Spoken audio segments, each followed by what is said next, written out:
Itulah dia, penculik yang menyamar menjadi seorang penjual aiskrim demi mendapatkan dapat menculik budak-budak. Don't you wanna try my delicious ice cream?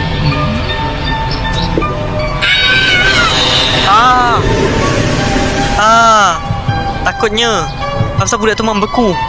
Tu apa untuk kita lempar untuk masuk ke dalam tu? Di mana dia, guys? Dia dekat mana? Dia dekat depan. Wow. Dekat dalam ni ada apa? Di dalam ini ada apa, guys? Alamak, tak ada apa-apa pun. Astaghfirullahalazim. Wah!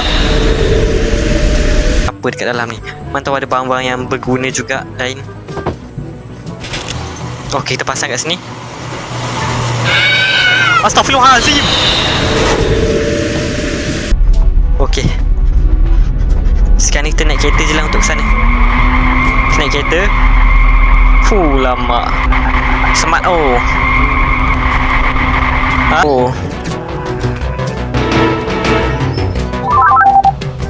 Okey, boleh guys.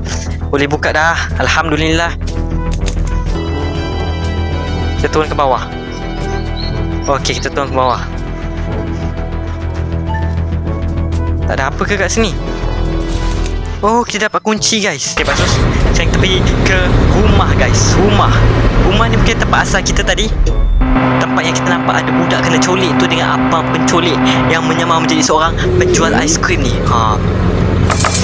Muka dia monyok aja, kesiannya. Kesian tu. Okey, kita dah lepaskan dia, guys. Alhamdulillah. Cakap apa? Terima kasih lah. Dia tak cakap terima kasih, guys, kat kita. Jangan lompat. Boleh lompat tengah laju tu. Tak terselio pula kaki dia.